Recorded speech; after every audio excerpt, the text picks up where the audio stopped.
and welcome back to Grip Lock Foundation Disc Golf Weekly Podcast in a bit of a unique format, I guess you could say. I'm getting absolutely wrecked. I can't catch a break. I mean, 2 weeks ago I had flu A. Then as soon as I recovered from that, we went to Disney for me to run a marathon. That went good, but then the day after my marathon, my son starts puking everywhere. And we come home like 2 days later, take him to the doctor. Turns out he had flu B, which is important because that means that I wasn't immune to it yet. And then post-marathon, you have no immune system. So needless to say, Thursday, I catch that. And I feel like a normal human today, but the doctors say I'm apparently could still be contagious. And I don't want anyone to have to go through what I just went through. So I'm at home. I'm at home today. I'm also I've lost 10 pounds, 10 additional pounds from the flu B. So I'm light as a feather right now. No, yeah, I can't catch a break. Hopefully Trevor's doing better in the studio. Yeah, I've on it and knock on wood here, but so far I've made it through 6 season. I need to make it like another month or so. Yeah, you got like another month. But I mean, hey, now I should be immune to both. You're invincible at this point. I'm a superhuman now. So before we get into, we got a lot to go over today, a whole lot. We got all kinds of off-season movement. The PDGA is doing some stuff. The Pro Tour's making announcements. MVP is making some cryptic posts. We'll have some Trevor's trivia and Clash Discs innovating. We got someone who did all the F1 points race as if it existed last year. Fascinating stuff. So before we jump into all of that, though, I want to throw it over to a quick word from our sponsors. Is something interfering with your happiness or preventing you from achieving your goals? Regardless if you have a clinical mental health issue like depression or anxiety, or if you're just a human who lives in this world and is going through a hard time, therapy can give you tools to approach your life in a very different way. And that is why I'm excited to tell you about today's sponsor, BetterHelp. BetterHelp's mission is to make therapy more affordable and more accessible, and that is an important mission because finding a therapist can be really hard, especially when you're limited to the options that are in your area. BetterHelp is a platform that makes finding a therapist easier because it's online, it's remote, and by filling out a few questions, BetterHelp can match you to a professional therapist in as little as a few days. It's easy to sign up and get matched with a therapist. There's a link in my description. It's betterhelp.com/foundation. Clicking that link helps support this channel, but it also gets you 10% off your first month of BetterHelp so you can connect with a therapist and see if it helps you. And because finding a therapist is a little like dating, and if you don't really fit with that therapist, which is a common thing with therapy, you can easily switch to a new therapist at no additional cost without stressing about insurance, who's in your network, or anything like that. Yeah, therapy is a super great tool. We've worked with BetterHelp in the past, and this is a great resource to use if you're struggling with mental health or just going through a tough time in life. I highly recommend trying this out. Therapy can be a great resource to have. So if you're struggling, consider online therapy with BetterHelp. Click the link in the description or visit betterhelp.com/foundation. Thanks again to BetterHelp for supporting this channel. All right, let's kick it off the way we do every week with the Patreon question of the week. Now, Trevor, I do have to ask you something. Some people who are listening might know. What the frick was going on with the salsa chicken? I'm assuming y'all put the patrons up to something. I had to go look for the Patreon question of the week, and I was out of the mailbag. Gosh, dude. And I just scrolled through it, and every question was about salsa chicken. I forgot you looked through the questions. Dang it. I have to every week to pick one. I know. They're going to be so mad at me.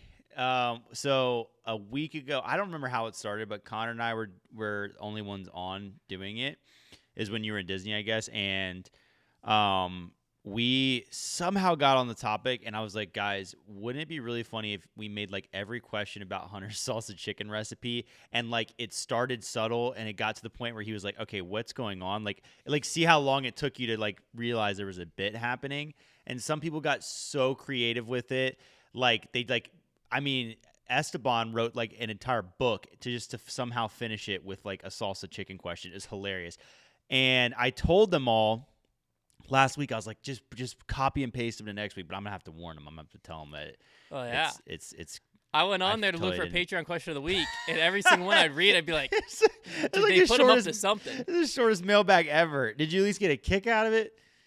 Well, the first one, I was like, where did salsa chicken come from? The second one, I immediately go, oh, it's a bit. They put them up to it. And then by like the fifth one, I'm like, is there any actual questions for me to pull for this week's Patreon question of the week? But there was. Larkin Campbell put one out there that I thought was very interesting. They want to know, who do you think will have the more successful career, Cole Redalin or Anthony Barella? That's a good question, yeah. I was really I was really caught up in this one, and because like my gut tells me AB because he's been around longer, and I think he's uber talented. Like I would say, there's not really many players that are as talented as Barella is, but Rodalin is a proven winner. Barella is not. So, well, I shouldn't say Barella is not a proven winner at any level. I mean, he won U.S. AMs and World AMs in the same exact year, but he has not won on the Pro Tour yet. He's gotten close a few times. Cole Rodalin is a winner. So that alone just let me say, I'll take the easy way out, Cole Rodalin. But they're a total toss-up. Well, I think it depends on how you're looking at the question, because I think that Anthony Barella will make more money throughout the span of his career through sponsorship, because I think he is a more brandable personality. I wonder when his contract is up. I don't know. Dude's been with Innova forever. You mean Discraft? Or that's right. Discraft. Why did that slip my brain? I don't know. I literally was thinking about that. I was like, is he still with anybody? That's right. He went to Discraft. Yeah. Never mind. But he's got a little bit more personality, a little bit more brandability, I think, than Cole. Apparently, they're not branding him enough because I don't even remember. That's true. That's a tough scene for my point I was just making. But Cole Rodalin, though, I think that the big separator is Cole Rodalin on the putting green. He's a little bit streaky, but when he gets hot, he gets real hot, which I guess AB can be the same. But AB's got all the arm talent in the world. It's just the clutch moments like we saw at the European Open, and obviously just the putting green. But I think both of them are set up for great success in their career. So I think it just depends. I think if you have more success title-wise, I think go Cole Rodalin. But I think you could be looking at a Ricky Wysocki, Paul Macbeth type of 1-2 here, where Cole Rodalin could lean to the Ricky a little bit, where he's going to have a very successful on-course career, but I don't know if that's going to translate as well to disc sales as Anthony Barella, who I think is going to be able to have that brandable personality and translate into a bigger fan base in the long run. I honestly just don't know if I've ever, like these days on the Pro Tour, I just don't think you win on the Pro Tour unless you have at the minimum the ability to like get hot with the putter. Like you have to, on that weekend, you have to be hot with the putter because like somebody is and they're gaining a ton of strokes on you. It just doesn't, you don't really see it anymore where guys can just out throw people and win. But yeah, those guys, they're next up. Yeah, now, before we get into our next topic, I want to give a quick shout out. We hit 1,000 subscribers a few weeks ago, actually, on the new Grip Lock channel, which you haven't checked out. Be sure to do so. We have reactionary content going on over there, clips from the main podcast going on, all kinds of stuff. And then in a little less than a month now, this show will be transitioning over to there. So all your Grip Lock content will be on Grip Lock's YouTube channel. You can find the link in the description down below. And we said we're going to do a giveaway when we hit 1,000 subs. We're actually at like 4,000 subs now. So we're about to hit 5. Yeah, we hit 1,000 very quickly. So that giveaway will be coming this week. So be sure to head over there and subscribe. We'll probably just make a community post with a link to enter that giveaway. So that's coming this week. So head over there if you haven't already and make sure you subscribe to that to stay tuned. Now, Eagle McMahon obviously gone from Discmania. But in his going, something very interesting came out. This was actually DM'd to us from Cody Speck, one of our fans. He sent me these screenshots of someone who was selling Discmania discs, Eagle Discmania discs, on the Collector and Thrower group. And I'm going to just read you some of these comments because some of the stuff that we've talked about has apparently been happening at Discmania. Let me get this like white screen up over here so my face stays lit somehow while I'm reading from this dark screen over here. Okay. So this is a post on Discmania Collectors Group, and in the comments he's kind of explaining what he's selling. He's saying, Discmania blended special blend Rainmakers for Eagle because he wanted stiffer than Flex 3. He was the only one with them, and select people he gave them to, they're genuinely as, they're stiff, double as stiff as a Flex 3. I think he was saying, that this is a Flex 4 Rainmaker or something like that. And then people were confirming they also have a pair from Eagle, and they can confirm they're extremely stiff. So Flex 4 Rainmakers, most people probably don't even know they exist. They're stamped Flex 3 is the key there. So the stamp is the same as the one you were putting with, Trevor. It just says Flex 3 Rainmaker, but they're more stiff because Eagle wanted them more stiff. And then the other one he was posting was another one, guessing people don't know what this is, similar to Flex 4 Rainmakers. This is a proto Cloudbreaker. Eagle mentions them and is in the bag. Different mold from the release Cloudbreakers. Also exclusive to Eagle and maybe one other person. Different color and mold than release. And then someone said, these are supposed to be very overstable, right? And he said, correct. Basically has a PD2 wing. So it seems that Discmania was making Eagle specific stuff, which makes you question. Wait, which is this going driver on was elsewhere? it? Which Cloud, driver it was a Cloudbreaker. that they made more stable? It was more overstable for Eagle. That's crazy. I mean, I and it guess was the same stock Cloudbreaker stamp on there. Yeah, Discmania is in an interesting spot because like we've talked about this before. Like we've seen it in disc golf in the past, right? Like we've seen this happen all the time. Prodigy used to do it a lot. But this idea of like players using differently stamped discs, and I think Discmania, they're in an interesting spot because their options, like they have discs that in their past that Eagle would choose to throw, but they obviously are trying to sell their current stuff. So I guess like that was like probably their reasoning is like they just hadn't gotten out those molds yet. Like the PD2 just came out in these mystery boxes. So that doesn't super shock me, I guess. I guess that was like their alternative to just being like, yeah, just throw the old PD2s and at least it has the Discmania logo on it. They're like, no, we're gonna stamp these things Cloudbreaker. I think it is a little deceptive. But like I said, I think they're in a unique circumstance. I think it'd be a lot worse if a company just straight up like if you weren't in Discmania shoes and you weren't like trying to recoup all your molds, I think it'd be a little different. The Flex 4 Rainmaker thing is interesting because people love stiff putters. Like I would have preferred the Flex 4. Like McPros were basically like the super stiff like that. That's why so I'm curious. Also, I used to putt P-line P2s, and I guess they were a little more stiff than Flex 3.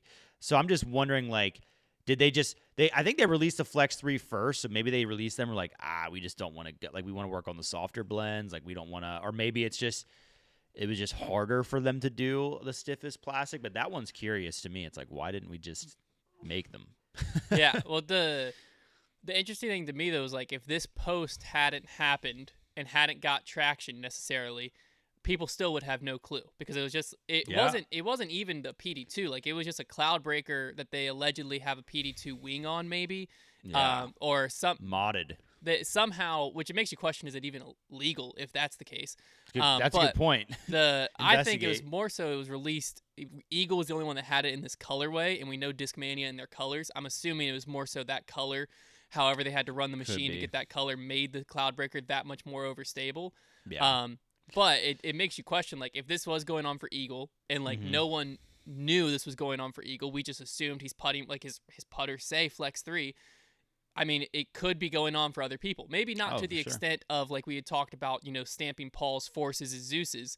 Yeah. But it could be going on to the extent of the company knows how to make a really overstable force, or I don't know why I keep going Discraft, but a really overstable whatever disc, like Prodigy D1, right? But they don't want that to be the stock disc because they don't want it to be too overstable for people to throw. And so they're keeping that for the pros and saying, well, it is still a D1.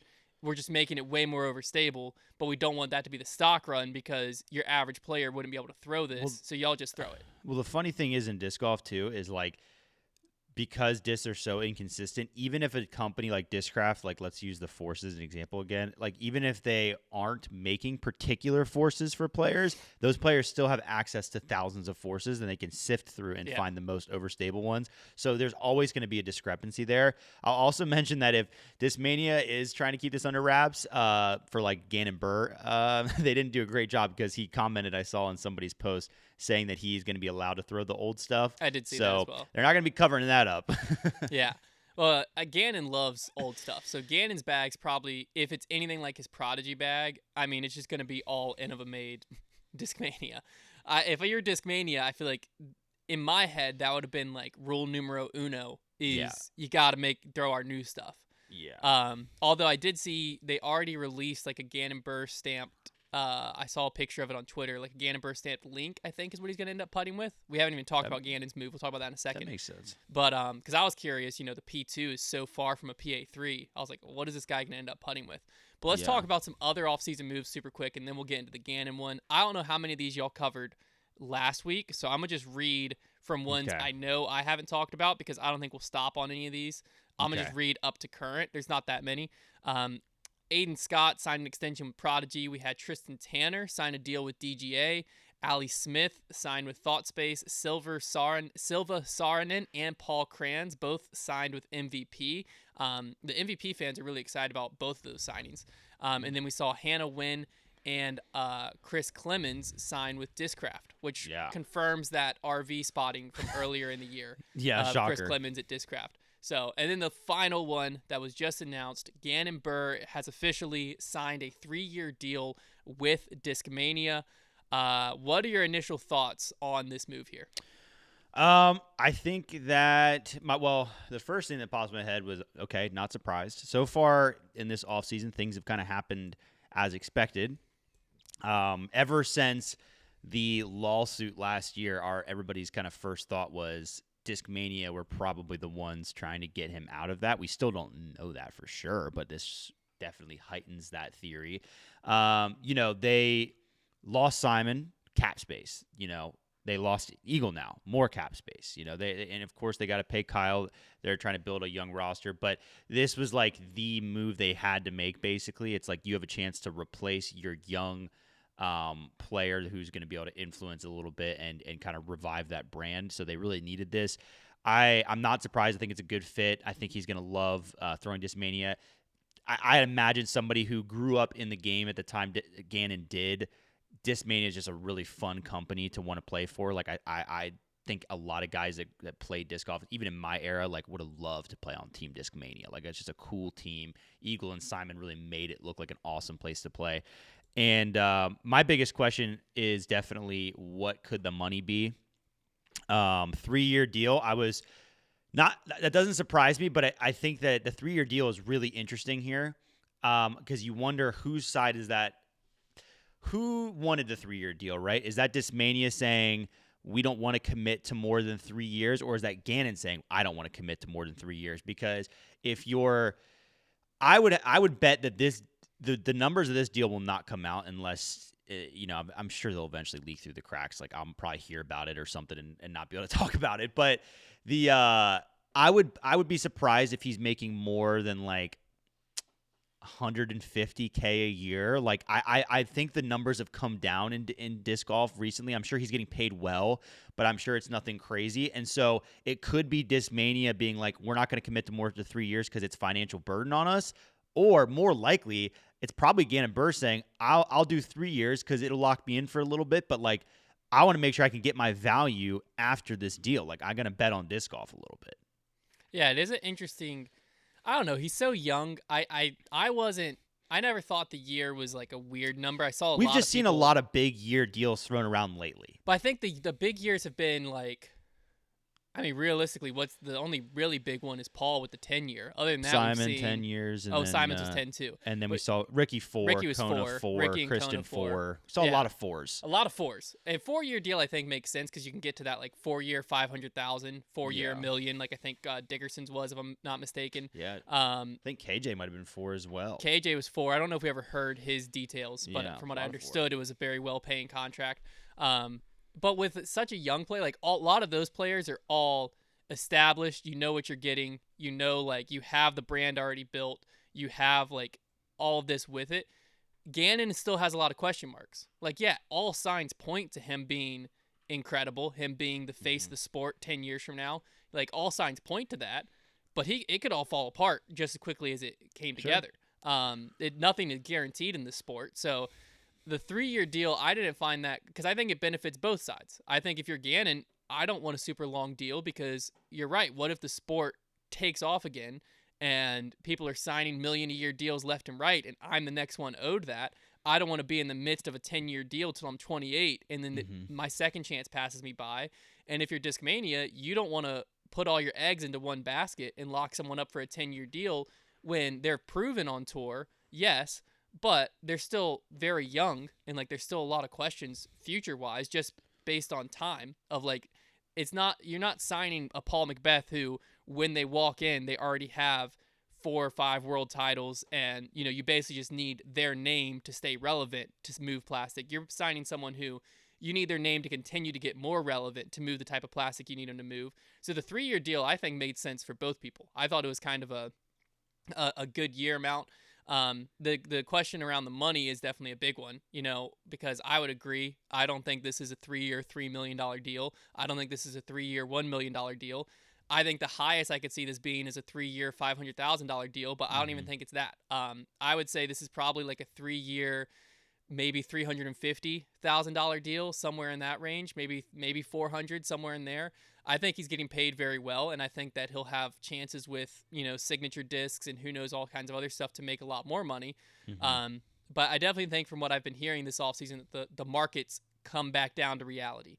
It was basically like if you didn't move in the last few years, you couldn't move, with the exception of Eagle McMahon. I have heard rumor that Eagle McMahon has basically been offered more than Discmania was willing to pay him, and that was why he left to go to wherever he ends up.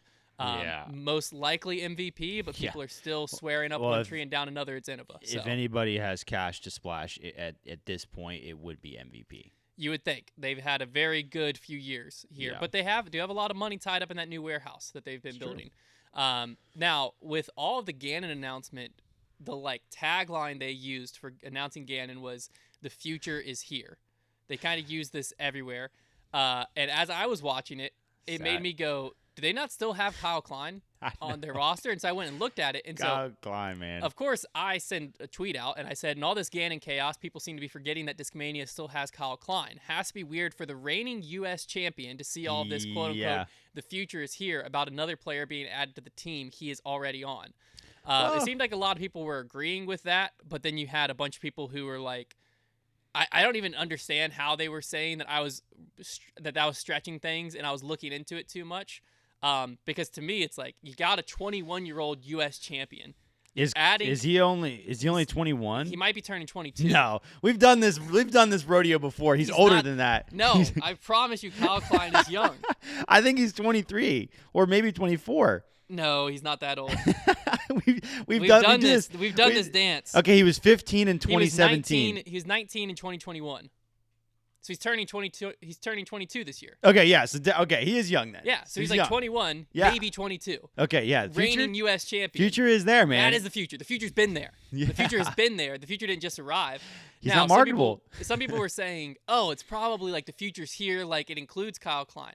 Well, then why not include Kyle Klein in the marketing piece? Like why not like spin off in the power of three? I like that. They should have jumped on the Crush Boys thing and trademarked it hard. Before MVP reunites them. Yeah, they should have subbed in the Gannon to the Crush Boy. But no, if it was like the future is here and you had Gannon and then it like pans out and Kyle's there too and it's like the two of them standing there, beautiful. Love that. I'm not questioning anything. But you just have Gannon. You just have Gannon saying there, future is here. When again, you have the two youngest current like people with U.S. titles under the belt in Gannon, Burr, and Kyle Klein, both on your team. That is your future. I agree with the statement, the future is here. I just found it interesting you used it just to announce Gannon Burr. But because people also were saying that it was funny that this is a similar thing that happened with the lawsuit when it was like Gannon Burr's leaving him without a star player. and it was like Isaac Robinson and Kevin Jones. It's like it's a Gannon effect.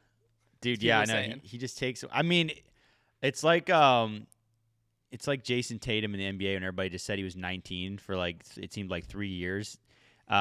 People get really hooked on the teenager age in sports. Like if you're because Gannon's 18 now. He's 18 now. Yeah. So like he will continually be like the young superstar until he's like 21. When he's 20, everybody will still think he's a teenager. But when he's 21, everybody will be like, okay, that's when they pass on. And this is the thing in sports. Like, everybody just gets obsessed. Like, if you have not turned 20 yet and you are already at the top of the game, people they can't get enough of it. And rightfully so. Like, that's awesome. Like, you've gotten there a lot quicker than anybody else. Like, he was so young.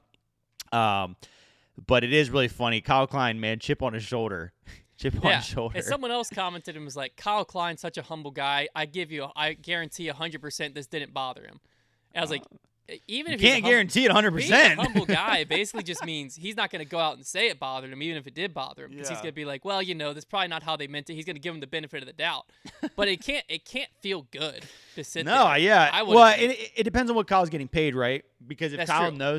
knows he's got the bag and like he's kind of like they've kind of like tied him in, like, okay, this is what we're gonna give Gannon, like, and he like is comfortable with all that, then he doesn't care probably, That's because true. he's like they can say whatever they want. I'm still getting paid more than Gannon. Because like Gannon is the better player, but yeah, Kyle did just win a USDGC. He almost won 2 USDGCs, so like that's a thing. But yeah, I don't know. I don't know what I think. Did Kyle re-sign kind of during the boom? I feel like he did. I feel like he took like a pretty large extension like during the boom, and in that case, he might be getting paid pretty well. Let's see. But also, they might have been bleeding money at that point. Kyle Klein. Let's find him on this list. Because I remember everybody kind of being like, did he re-sign? And we had he to signed a 4-year deal in 2023.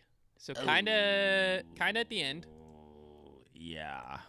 I don't think there was much. But they did that in the midst of losing Simon, so like they may have allocated those open funds. Yeah, they did just get a him. 7-figure buyout from Simon. So look, hopefully Kyle's getting paid.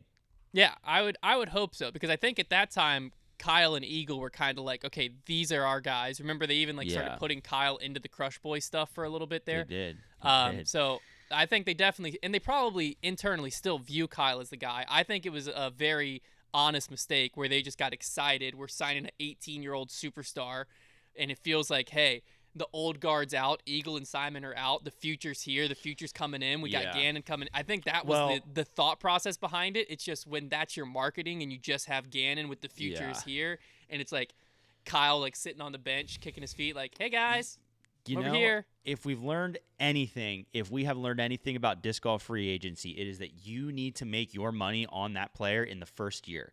Yeah. Because that is when, like, Kyle Klein's an awesome disc golfer, but like his name on a Discmania disc just blends in, right? Gannon Burr's name on a Discmania disc right now and for the next few months especially is going to pop. Yeah. So like you got to sell them now, and this is the time. And it's the same thing with everybody. Like eventually Simon's name, now Simon's a bit of an anomaly, but eventually his name will become more synonymous with MVP.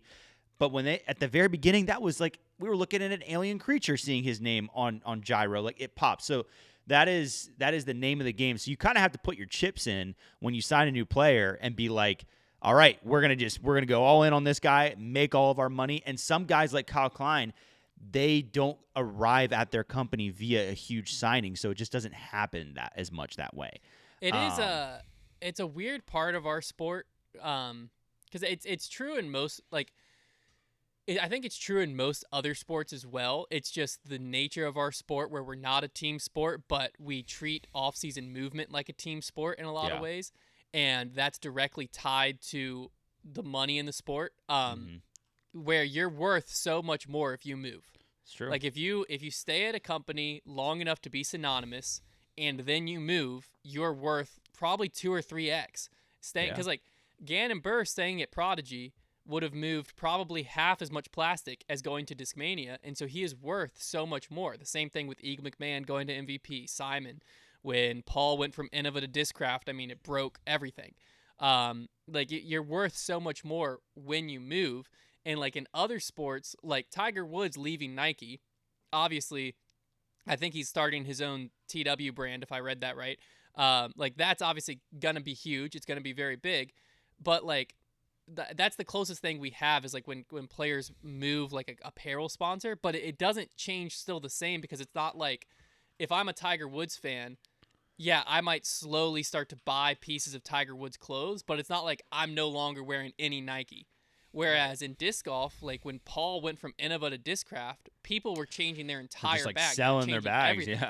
Yeah, they were changing everything they threw over. And it would be like, I mean, I don't know if that happens in golf, like if Tiger switched from one club manufacturer to another, but that's so expensive. I just don't think it's happening. It's the accessibility of disc golf that allows you to be like, oh, we're switching bags this year? Yeah, we're switching bags. I'll go buy 6 discs, and by the end of the season, my whole bag will be this new manufacturer. Like, you just can't do it in other sports a lot of times. Because like if you have LeBron James switch from Miami to the Lakers, You just got to buy a new jersey if you're going to be a LeBron fan. Yeah, and, like, jersey sales is one of the better examples Yeah. because like when if a player changes teams, that's going to create a similar pop to be like, it's like, oh, seeing that James number 6 on the back of a Lakers jersey, that's interesting. Like that's new. But like the tough part is, it would be like if the NBA, the only way the NBA made money was off of those jersey sales. And like that was what they valued LeBron James's contract on, was how many jerseys he moves. That's kind of where disc golf's at. Was like players are valued on how many discs they move, signature discs. Yeah. Whereas like other sports, obviously it's butts and seats is what people care about. And so it's like, oh, if we get LeBron here, who cares how many jerseys he moves or doesn't move? People are gonna come to these games, and when Lakers come in town, they're gonna, you know what I mean. So disc golf's just in a weird spot where I don't really like the idea that like loyalty is not rewarded. But from a company standpoint, like loyalty almost can't be rewarded. It's just like this is the perfect analogy to cell phone deals, man. This is why I'm switching from AT&T back to the Verizon to T-Mobile every other year. They're getting better with it, but it's the same thing. It's like there's no benefit to staying. If I were Gannon Burr right now, I think there's like 2 paths you can take in the disc golf world right now. If you start at age 18 and let's say you have a 15-year career in your prime where you're successful, there are 2 paths. Number 1 path, switch every 3 years, 5 times. That's one path. Number 2 path would be like stay in the same place for like 7 years, then make one big switch and like get a huge retirement deal. That like those are the paths, but like they both involve like if you stay in the same spot your whole career, there's a good chance you're not going to make the money necessary unless you just happen to be like beloved and like their flagship guy. Like maybe Calvin Heimberg can be that guy for Innova. But like if the money in disc golf, you never know where it's going to be at the time your contract ends. And there could just be that one company like a Discraft willing to offer Paul $10 million or an MVP willing to offer Simon a ton of money as well. Like that. Sometimes like the opportunities just arise and it makes things really interesting. Yeah, I think the ideal path as a player would be sign a like come up deal, like sign a deal where I'm just getting onto the scene. Okay, this is a good enough deal. I'm gonna stay with this company for a little bit, get your first few wins under your belt, like Gannon at Prodigy. Okay, now I'm gonna move on to Discmania. So boom, I'm synonymous with one brand. I'm moving to another brand, and then Gannon should stay at Discmania until he's like 28. So I think he stays at Discmania for like 10 years, long enough that he's synonymous. That's a long time. Everyone knows everyone's forgotten he was with Prodigy. It's like if you say Big Germ was with Discraft, people are like, what the frick? Same thing with Eric McCabe. Even if you say Big Germ with Prodigy, it's been a long time. You make people be like, what?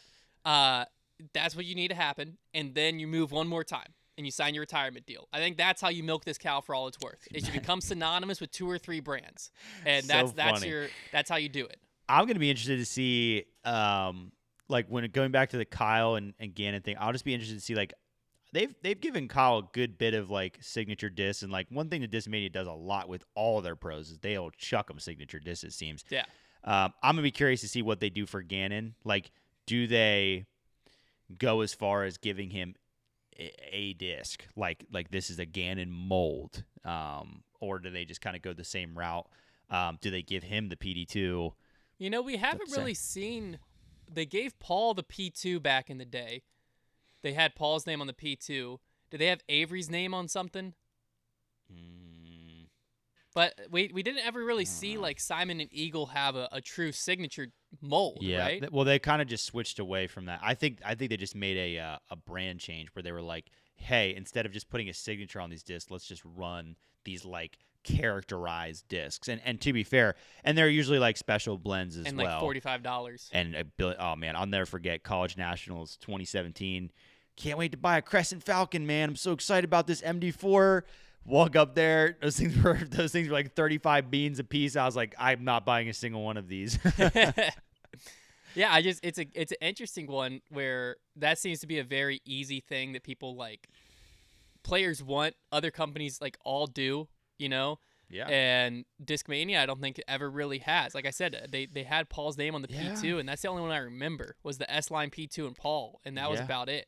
It's just not, they just didn't want they just didn't want to go that way. I guess they didn't want to tie in just royalties that directly, which, yeah, it's interesting. I think I like the idea of it, though, because from a collector standpoint, like I don't have any Avery Destroyers in my collection, unfortunately. I used to, but threw it into Lake Sandusky. I've got some Macbeth Destroyers, then I got some Ricky Destroyers, and then I have some Blank Destroyers. And it's like, even though I know they're all the same mold, they fly different because they're from years apart. And so it gives you something. It's an easy way of separating the runs. Like you're like, this is a Simon PD2 from back when he was with Discmania versus this is an Eagle one, and now I have a Gannon PD2. Like, I don't know. I kind of like it from that aspect. I think so.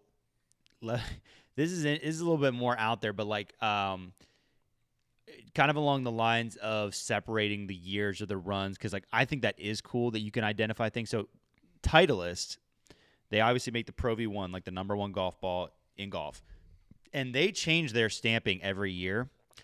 Not the Titleist logo. Usually what they change is the like lineup line design on the side of the ball that you can use, and it's very subtle, like super, super subtle, but it's just enough that you could look back and say, I know what year this golf ball is from. I would love if disc golf manufacturers would invest, like stamps are not expensive. I would love them to do like tiny little changes year to year. Maybe they just change the font slightly, or maybe they just change one little thing. But if a company, and a lot of disc stamps as they aren't really set up for this because the logos are just so intertwined with each other. But I think it'd be cool if a disc company set up their stock stamp in a way, or maybe they just change their stock stamp every year, but just did it just subtly, just enough that we could say, that must be the 2012 run. Because I just think it's fun to be able to identify them, whereas right now, you could have a Z Buzz across a decade and not have a clue what year it's from. Like, you just wouldn't know. Disc golf has a lot of mystery around like where discs were made, when they came from, and I think it'd be cool to have more identifiers. Well, that's like there was so much the old PDs. Like, people will talk about like, oh, there's a 9th run PD or 8th run PD, and like the only way people know that is by looking at like the plastic or the way the penmanship is on the bottom. Or it would be very nice. Like, and I think Discmania's stamps, their new ones I don't think had it, but their old ones had that ring. You know what I mean? That's such an easy thing to change. Just add a notch to the ring or something. Yeah, like add a notch to it. Change the width of it. Change like maybe one year it's like a little more textured. The next year it's not. Like, I don't know. I always liked like Millennium. I think always has the run on it somewhere. I know. I think it's Mint Disc that puts the run of their disc, like the production date on there. Yeah. I love that. I love being able to know the production date, because then if you have a run that you know this is the run I love, you can go find it so easily. You can be like, I needed Omega 10.2 or whatever. Yeah. And it's like so easy to find. But all right, don't know how we got to that. Before we get into MVP's Cryptic post answer that they put out literally, I believe, this morning or late last night. It was last night. We're going to talk through, I want to tell you about this month's subscription box really quick. I just got super blurry. I don't know why my camera does that, but I'm going to talk through this month's subscription box really quick. If you're a Foundation fan, this is a month that you want to be a part of. The subscription box, if you haven't heard of it, is $45. Get you 3 premium discs plus a swag item each and every month. And this month, people were begging us for this disc. People were begging us for, realistically, this box. It's the Connor box. So this is celebrating his Break 86 accomplishment, one of the greatest series of all time on our YouTube channel. Absolute just thriller time and time again, and he finally did it. Now that it's been out for a little bit, no more spoilers, we have the Break 86 box. So what this comes with is there's a Break 86 stamp Passion, which if you watch that video, you know how much he threw that Passion. Break 86 stamp Passion. We have a Connor Face Shaman. We actually worked with Gateway to create the exact plastic and color and everything of the Shaman in his bag, his absolute favorite disc, and then we stamped his face on it. So that's electric. And then a Heck Yeah stamped KC Pro Rock, flat top KC Pro Rock is in this box, plus a swag item. Again, that's for $45. And like I said, if you're a Foundation fan, obviously that's going to sound super exciting for you. And next month is this company's 5-year anniversary, which means the subscription box next month is about to go hard in the paint. So back-to-back bangers of boxes. We have just a few spots left for this month. If you want to join, you can head to foundationdisc.com, find it right there on the homepage. And like I said, $45, 3 premium discs plus a swag item to your door each and every month. So MVP on Instagram about 5 days ago started posting this post tile by tile, and everyone originally thought this is it. This is the Eagle announcement coming. By like row 2, it was like, I don't know. So Yeah. then there was some speculation about 10-year Envy, because this is the year that it's been 10 years since the Envy came out. Speculation on other stuff. MVP's final post that went up last night just says, new disc reveal, 1/16/24, 10 a.m. Eastern time. So tomorrow at 10 a.m. Eastern time. And the most convincing explanation I've seen is that this is for the Pixel, which we know is coming. We know is coming very soon. Would make sense that this is for the Pixel. And someone took this and kind of like overlaid it onto the stock time-lapse stamp, or like that time-lapse that like went out like that. Oh. And it looks very similar, like it could fit that. Like this is just a slow revelation of the Pixel stamp. They haven't gotten quite the response. They're getting a lot of people talking about it, which is exactly what you want if you're MVP. But they have gotten a little bit of like pushback or confusion because, again, everyone's expecting them to announce Eagle McMahon, and then they dedicate 5 days worth of posts to this tier that's just announcing a disc that all of us know is coming, assuming it's the Pixel. They could do a whole spin on us and this be an Eagle McMahon disc, and it's a 1-2 punch. It is. But I don't think so. I think it's a Pixel, which is something that like it should be a really exciting thing. It is. You know, everyone's been waiting for this disc. Simon's new putter. It's just the timing wise. You know, the most unfortunate possibility for MVP is that they didn't sign Eagle. And like they don't have a big announcement, and their only big announcement coming is this Pixel. Right. And then Eagle is going to Innova or something, and everyone just assumes he's going to MVP, and MVP's like, no, we just have this disc coming out, guys. Like that's it. That's about worst case scenario for MVP. Yeah, it is. It's really the timing is everything, and also just feels a little. And if it's, we'll run through the scenarios. If it's Eagle somehow and they're pulling a 180 on us, then and fine, good job. Like, well done, good marketing. You'll get people like interested. Good job. I don't think it is. If it's the 10-year Envy, man, that's like either the Pixel or a 10-year Envy. That is an extreme amount of posting and suspense for a disc. Well, they deleted their whole Instagram posts for it. They archived them. Yeah, but yeah, that's a lot of effort. That's what I'm saying. It's a ton of effort for like you only get to pull these crazy marketing things so many times before we're like, if you do this and you announce a 10-year anniversary Envy, everybody's gonna be like, well, the next time you do it, we're not gonna pay as much attention. Yeah. A lot of people were commenting on when they posted the final tile, like, seriously? But like, cause my thing is like, if it's the Pixel, which I think is the most likely thing that it probably is, then like just have Simon do a hype video for it. It's gonna sell just great. Everybody's gonna pay attention to that. Like it'd be one thing if we didn't know about the existence of the Pixel and like what it was going to be, and then you were teasing it like this. But like we do. So like that's why it's weird. It's like you can't tease something we know is coming and expect us to get that excited about it when it's a disc. If it was Eagle, that'd be another thing entirely. Do you think the PDGA approval process being public is bad for the sport because of moments like this? Yeah, I think the public PDGA approval process, well, I think it is weird. I think there's probably an easy way to get around it. Well, I guess not. I guess you have to get it approved before you're going to go forward with manufacturing, or else you could waste a lot of resources. Yeah, you could really screw yourself over. I think what probably should happen is they should be able to get it approved and set a like to the public date. There should be like a pre-approval, like this is the approval that allows you to manufacture to move forward, and then maybe like double check approval, but like it's just like a finalized, now it's going public, you can sell this disc. Like there should probably be 2 stages of that, because yeah, it is pretty silly that the PDGA of all people, but we all know they love the power, so they're never giving that up. Yeah, I was gonna say, because like that's realistically the main reason we knew the Pixel was coming. Yeah. Like Simon eventually was throwing it and talking. Well, they have to get ahead of it. They know it's gonna get out. Yeah, but that's what I'm saying is like Simon wouldn't have had to talk about it, because like as soon as it gets PDGA approved, the public knows, and then they Yeah. can put 2 and 2 together. Like, oh, Pixel, this is probably a new And then, Simon disc. and then if you keep in the file name too, like Discraft did, it gets even more fun. That's very funny. Yes, Discraft with the beaded Luna. Beaded Luna. But like the same thing with like that could have been a very cool like hype build up moment for Paul to have a new putter drop. You know, a beaded Luna. That what is he calling it? Kratos? Is that what it's called? Yeah. That could have been a very big like hyped moment because no one knew it hilarious. was coming, but now we all do, and now it's just like now it puts pressure on Discraft because we're all like, hey, when are you gonna release that thing? We saw you got it approved. Yeah. Like when's it coming? When's it coming out?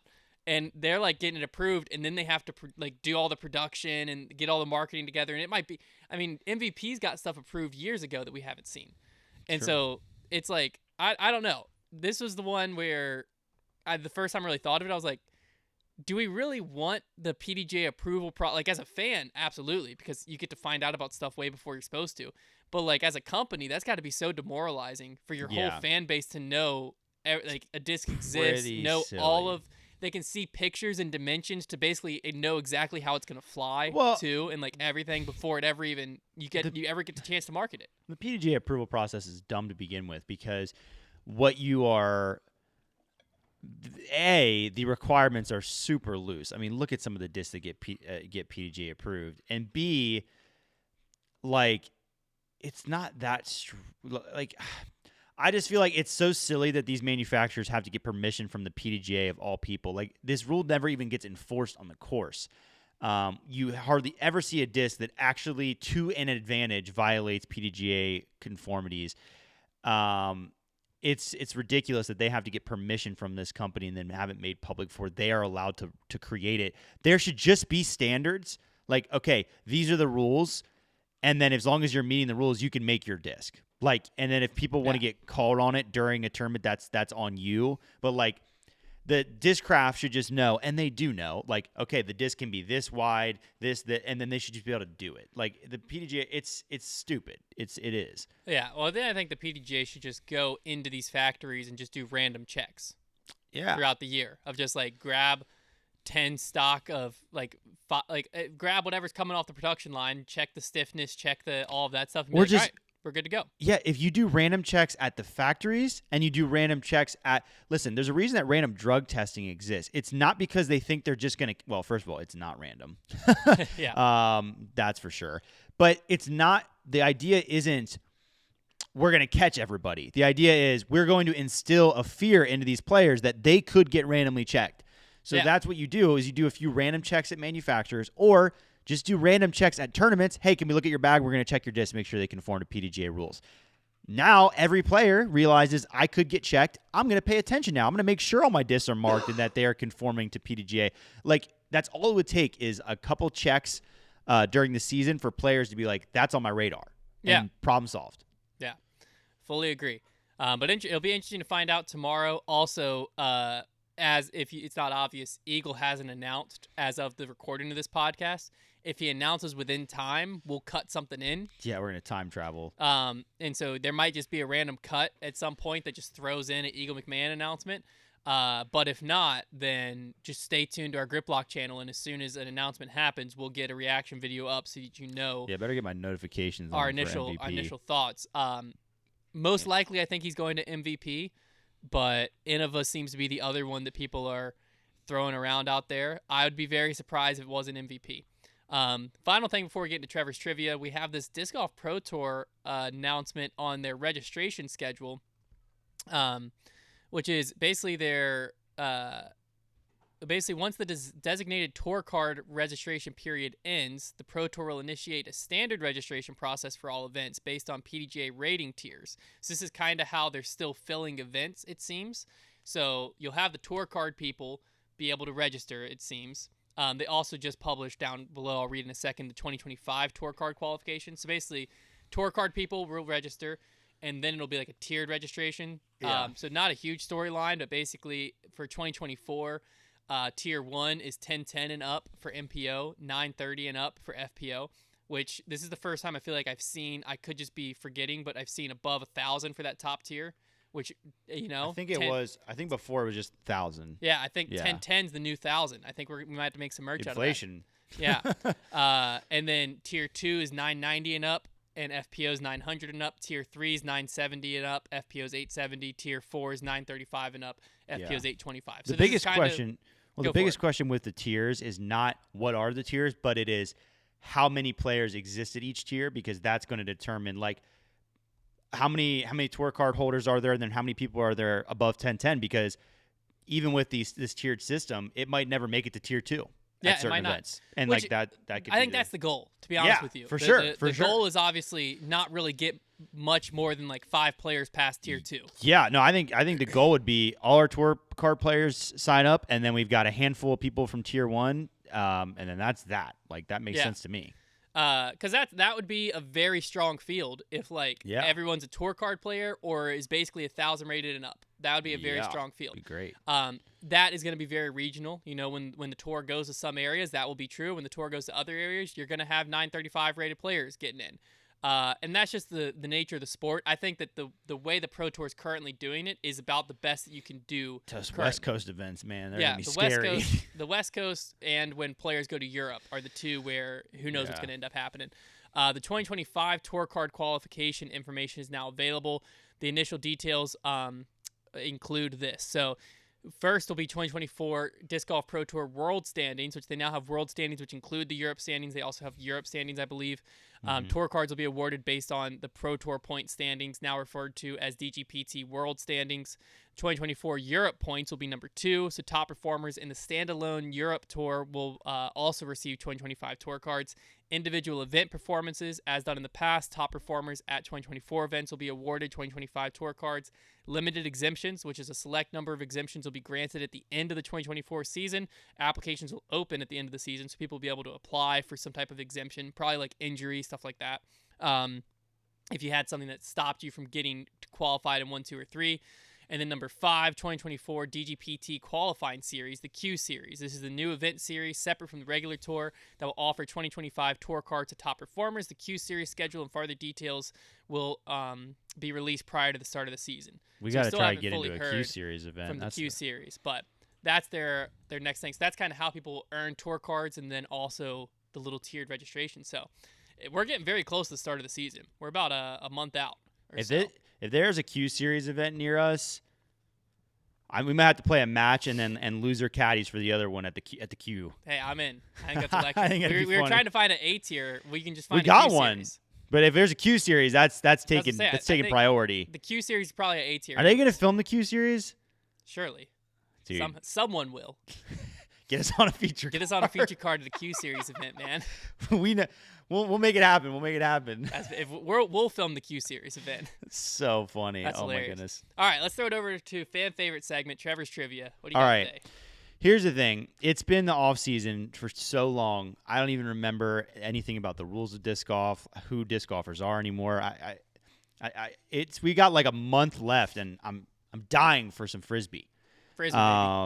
So we're gonna do a little refresher and see how much you recall from the current state of disc golf, right now, and just like where we kind of left things off. Okay. So what I have here. Let me just, before we get into this game, I had to go to Kyle Klein's PDGA to confirm that he was the reigning U.S. champion before I sent that tweet. No, you did not. I thought it was true, and I was like, I can't send this tweet and that not be true. So I had to go. I know we were there. We were there. It was only a few months ago. Well, that was more like I knew it was true. I just had to confirm it because I was like, he's had a lot of sickness. I can't send this tweet and he not be the true U.S. champion. You're right. Sometimes you got to just double check because you can't be looking ridiculous. Just so you know my brain state going into this game. It could be tough. This is how this game's going to work. So I've got the controversial UDisc MPO Disc Golf World Rankings here. Love it. Okay. In front of me, because I don't remember like where people stand either. And I'm going to give you 5 players, and your goal is to guess as close to their ranking as possible. Okay. The margin of error that you are trying to stay under will give you a margin of 5 per player. So 25. You're trying to 25, you win. 26, you lose. Got it. Okay. We are going to start. We're going to start easy, probably get more difficult as we go. Okay. And we're going to start with Ricky Wysocki. Ricky Wysocki, I believe, was I think Eagle was 1, Calvin was 2 in the UDisc. I'm going to put Ricky at 4. Rookie Wysocki is 5. Okay, I'm okay with that. Obviously, I will not read off the other ones. Yeah, that's fair. But yeah, he's in the 5 slot. Okay, so only 1 pointer on the first one. Not bad. Number 2, we're going to go to Bradley Williams. He had a pretty solid season. I'm 15. He is 10th. Okay. 6 through 2. I'm okay with that. So right on your limit right now. All right, we're going to keep kicking it up a notch. Next, we are going to go with Ezra Robinson.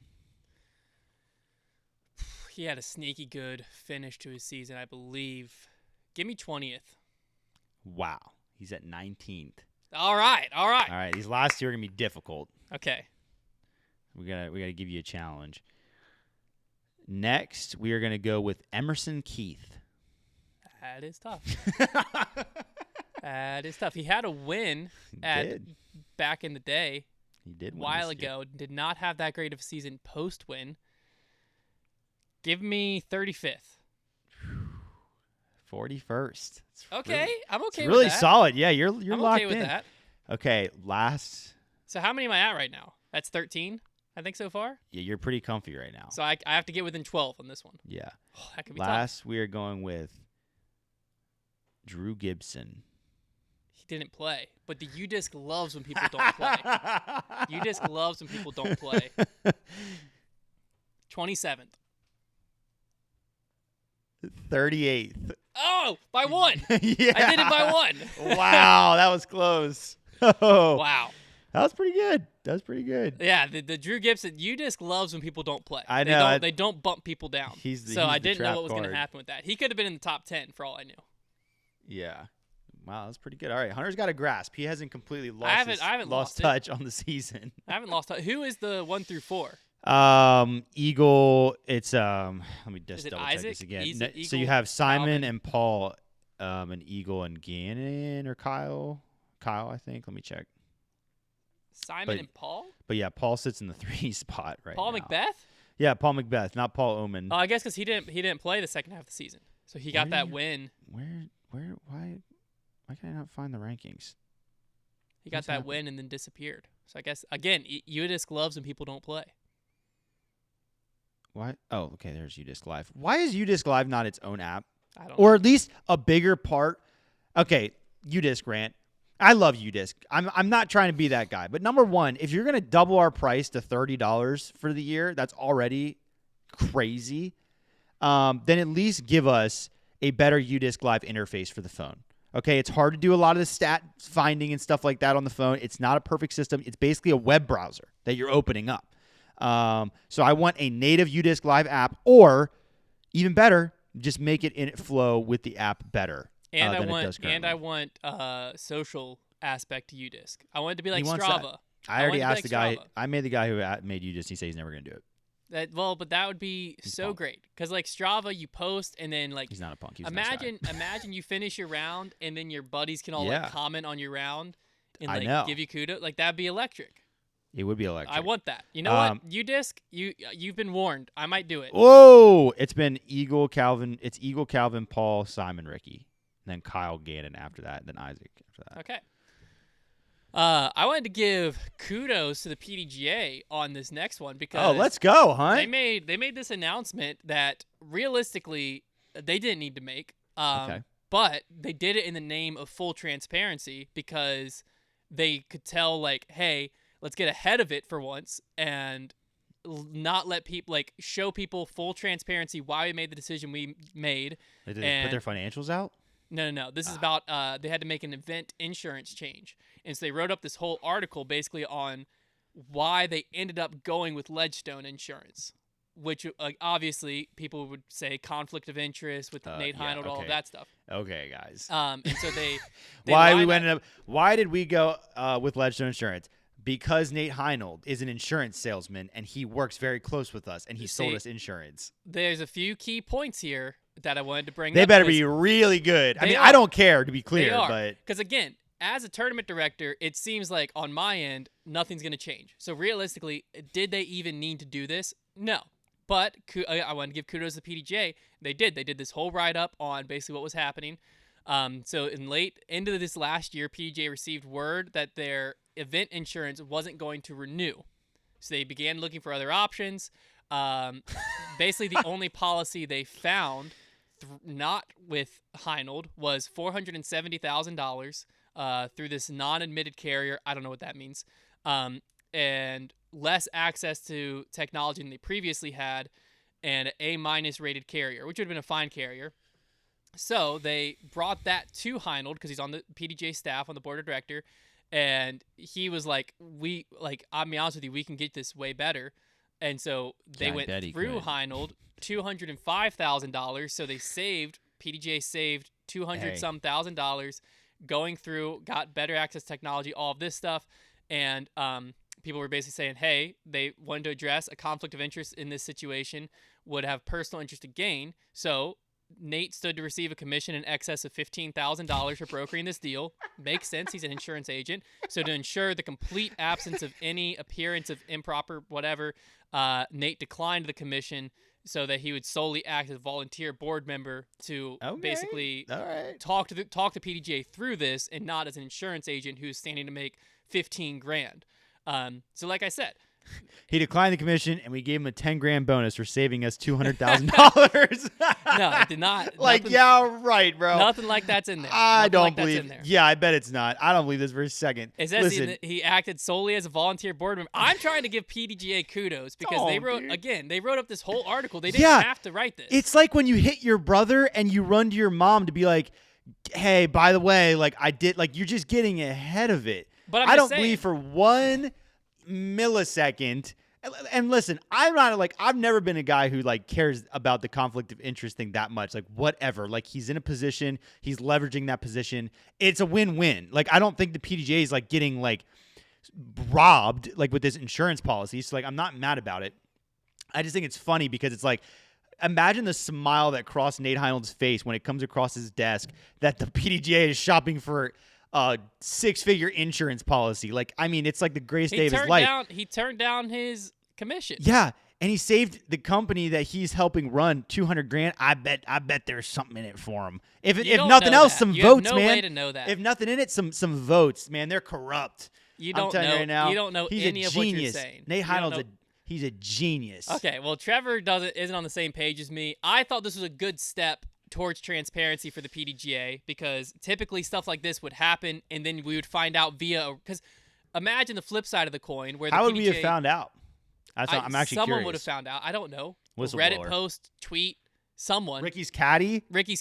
Someone would have leaked it, and it would have got out there, and then you would have You're right. Then the PDGA would have been saying, no, it's a good thing. We saved all of this. We've heard that before, right? Instead, by explaining ahead of time, like, hey, here's all the details. We were in a tough spot. We couldn't get coverage again. Our insurance that we got quoted was way higher than we wanted to pay, way higher than we used to pay.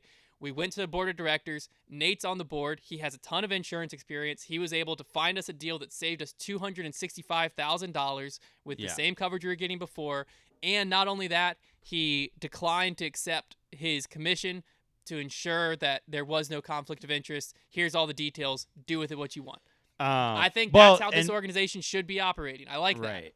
And also, it's like the whole, like, it's not a conflict of interest. Well, it's like Nate Heinold still works for Ledgestone. Therefore, if he makes a huge sale on behalf of Ledgestone, regardless of commission, that helps his positioning within Ledgestone Insurance. Like, there's still. Does he still work with? I was under the impression he made a sale and he was going to get commission off of. I don't think he still does insurance sales on a day-to-day basis. I don't think he does day-to-day either. But I'm just saying he still can make commission, so he's still employed. Yeah.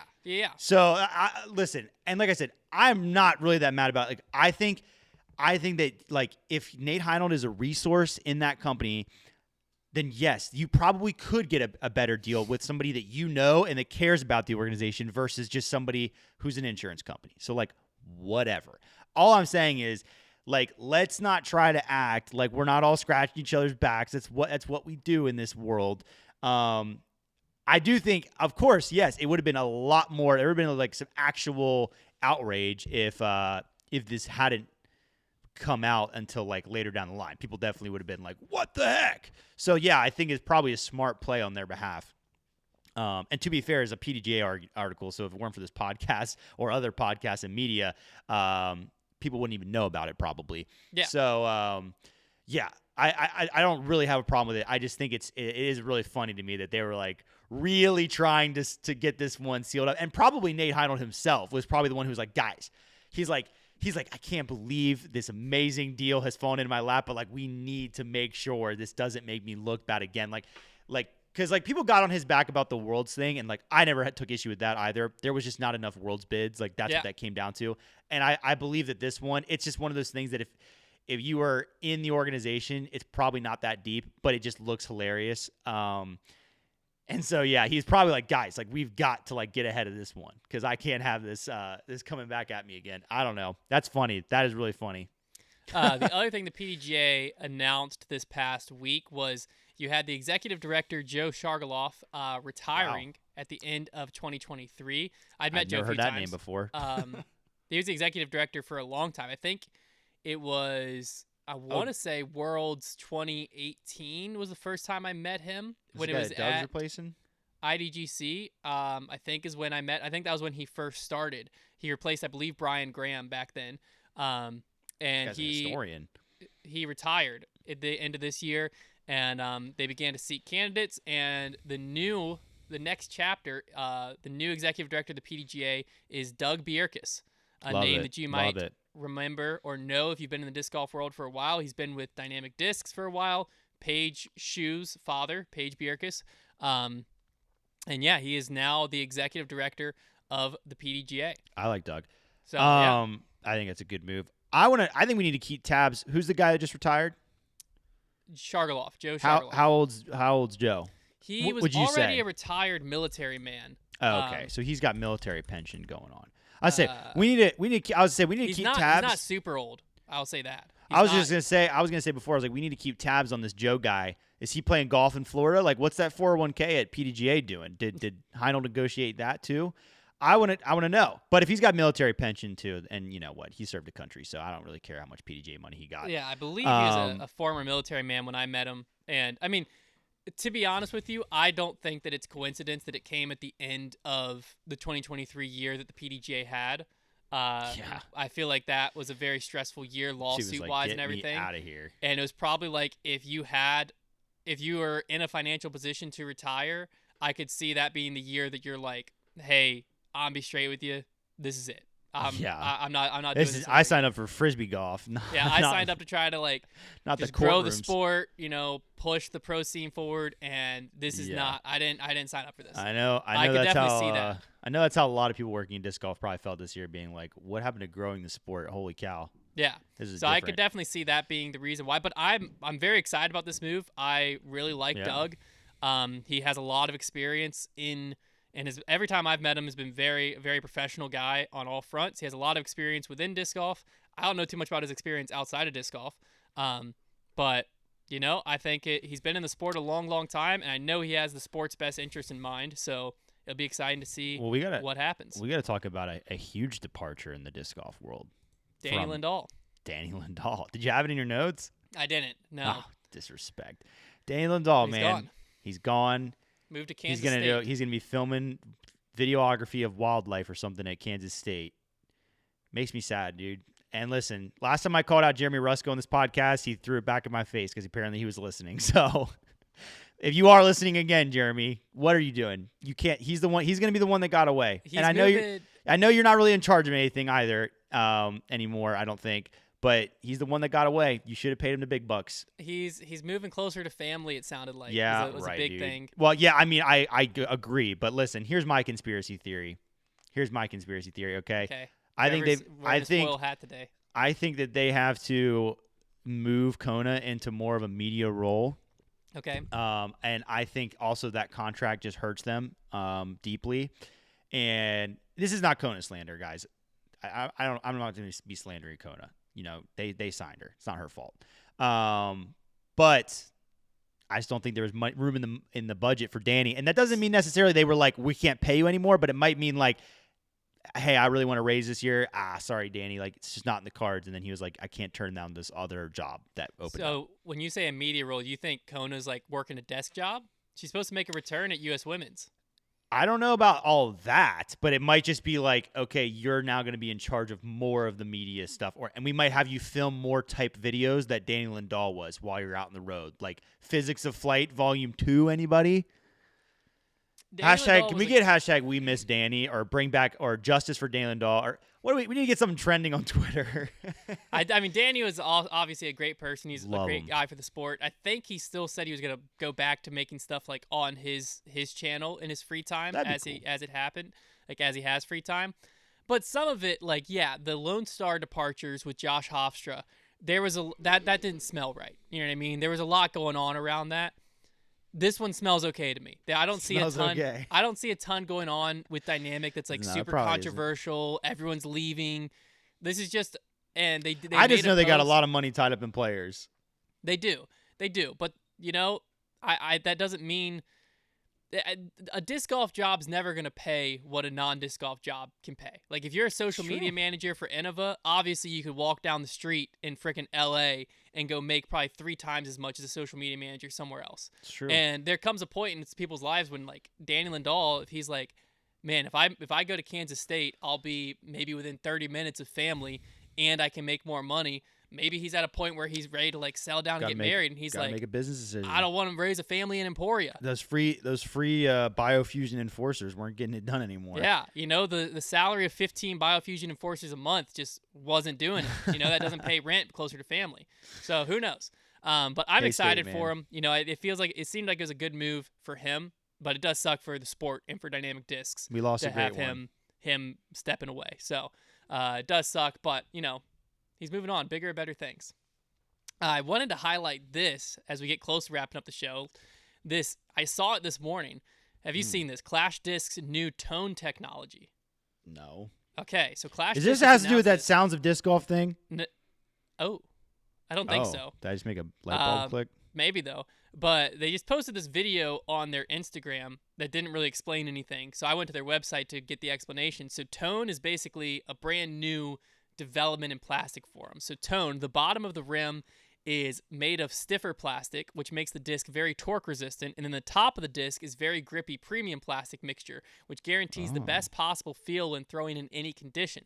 Tone technology combines the best properties of 2 different plastics in a completely new way with a 3-dimensional appearance. This additionally accelerates the disc's spin during the throw. So they're kind of claiming gyro. All these elements collectively enhance the disc, unlocking its peak performance potential. So the benefits, number 1, it's the best fusion of stiffness and grip on the market, is what they're claiming. Number 2, faster spin speed. Number 3, guarantees consistent stability for all discs. That's a big one. Number 4, advanced manufacturing process allows to influence the stability. Interesting. Number 5, the disc sustains its optimal properties longer. Man, they're saying a lot of things there. The first disc made with the Tone technology is the Salt, but the technology will extend to most of their existing molds in the future. Are you ready to try the Tone Salt? Now, that's interesting. So they're so confident in this new tech that they're like, we're going to throw it on all of our other discs. Hey, kudos to Clash Discs. I mean, first thing I'll say is it does look like just like different version of gyro. Looks cool, but though. It's so the top, it's like only the under rim. Yeah, I watched the video just then. It's very interesting. It looks cool. Hey, kudos to Clash, because while everybody else is just like making the same disc over and over and over again, they're trying some stuff. I mean, they tried doing that, what did they call it? Double steady plastic. And people Didn't were really like, work. People were ragging on that, and it's like, guys, they were never like, that was never mass production. Like, that was more of a tester thing. It was kind of available at some retailers, though. Right, but it was a limited release. Yeah. Yeah, but I mean, whatever the case, at least they're trying. Like, at least They somebody out here is trying to innovate the disc, and like that is very refreshing for me. So I'm very happy with this. I wish I saw stuff like that. It's that time of the year where golf manufacturers are all marketing their drivers right now. TaylorMade is absolutely going bananas, talking about how their new driver has the best moment of inertia resistance ever, and it's blah blah blah blah blah. And they got it. Why I wish we had that in disc golf, because at least it gets you jazzed up about something.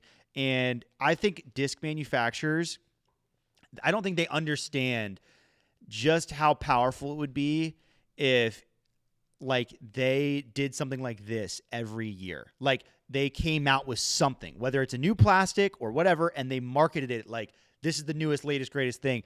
And because we'll all buy it. We're all suckers. Yeah, we're all gonna We're buy gonna it. buy it and try it. And it's like that's the way every other industry works. Like shoes, They do it like anything tied to sports. They're gonna do this every year. Baseball bats, like why does disc golf like that? We make new molds, but like you gotta get a little down to the nitty gritty. So shout out to Clash, man. Well, the I'll other throw cool thing is like it seems like with the plastic being under, they're able to like put the name into the rim I under saw the top that. part of the That's plastic. sick. Looks very cool. Yeah. Very, very cool. So it's very cool looking. The double steady did not pass the Connor Kennedy Smashed it. endurance test, we'll call it. So I'm a little scared for this, It's but an I'm very interesting one excited to because try it. You could essentially have like you're messing with the rim of the disc, which takes the most brunt, and it's like a 2-part rim because you have the top and then the bottom being different types of plastic, not like over mold where it's all one type. Yeah. So like that's got to be tough to keep durable. We'll see. You would think. I'm very excited to get our hands on it and try it. Can't wait till I split one in half and turn the bottom half into a Roby like circle frisbee thing. Yeah, but you can read all of this and more over at clashdisc.com/tone. And there's also a little video to watch. I like the tone on thing, it. tone But technology. I'm very They're very getting it. curious. I'm very curious to see it, and yeah, I more wanted to bring it up because kudos to Clash because they innovated again. That's a way Somebody's got to do it. they're getting their name out there because we see like disc plastic look different, but they're trying new stuff. They're getting themselves yeah. out there. All right, the final talking point for today is everyone's been talking about the manufacturer cup, all this stuff where if the teams that we talk about so much were actually teams, what would it look like? So it's this person, Jonathan Price, in Disc Golf Discussion. He made this post. He said, so I've said for the longest time, it doesn't matter at all what brand signs a particular player. They're going to sign with whatever company will pay them the most, sell the plastic. If disc golf had a constructors championship the way Formula One does, where brands also compete for a championship, it would actually matter what teams sign players. That being said, I went through the Disc Golf Pro Tour results and gave the same point that Formula One drivers would earn for their team based on what position they finished. Here's the result. So basically in Formula One, you get like 1 through 10, I think, earn points, and you earn more points the higher up you go, basically, so on and so forth. Is this MPO and FPO or just MPO? He didn't say. Because that would affect, obviously, with Kristen, that would change things drastically.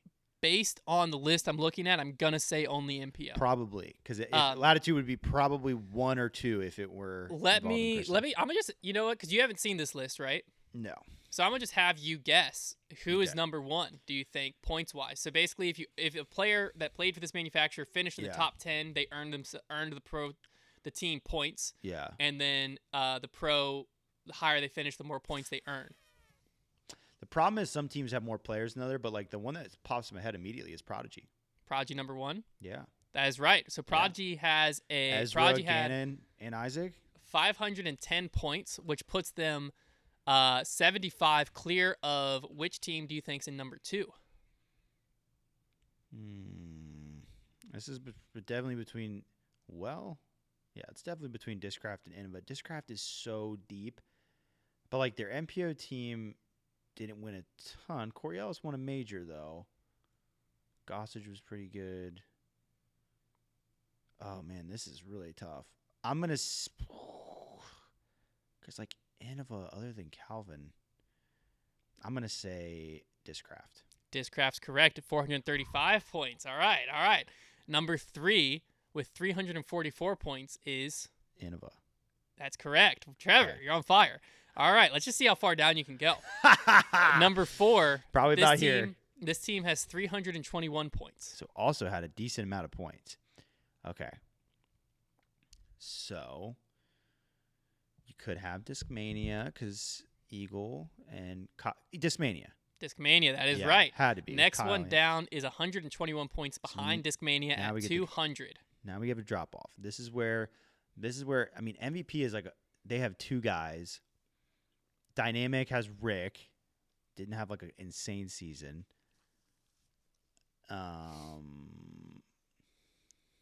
MVP. It's a little weird.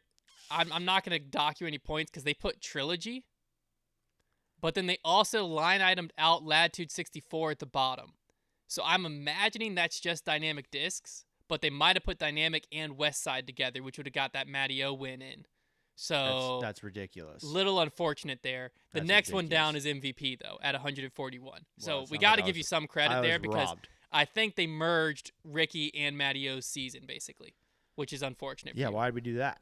All right, I don't think there's even a point in guessing the rest of them. Next down we had DGA at 116. Let's go. Thought Austin, hit Space 'em. would have been next at 78. Proctor. Lone Star at 39.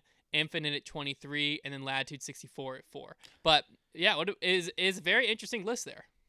It is. I think it. Hey, whatever we got to do to spice things up around here. I'm not against it. I'm not either.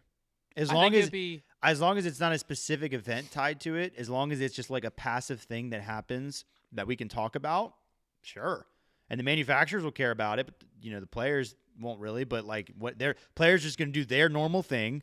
The manufacturers are just if the manufacturers get a payout of some sort. Hey, I like the idea. I like that you have to pay to enter.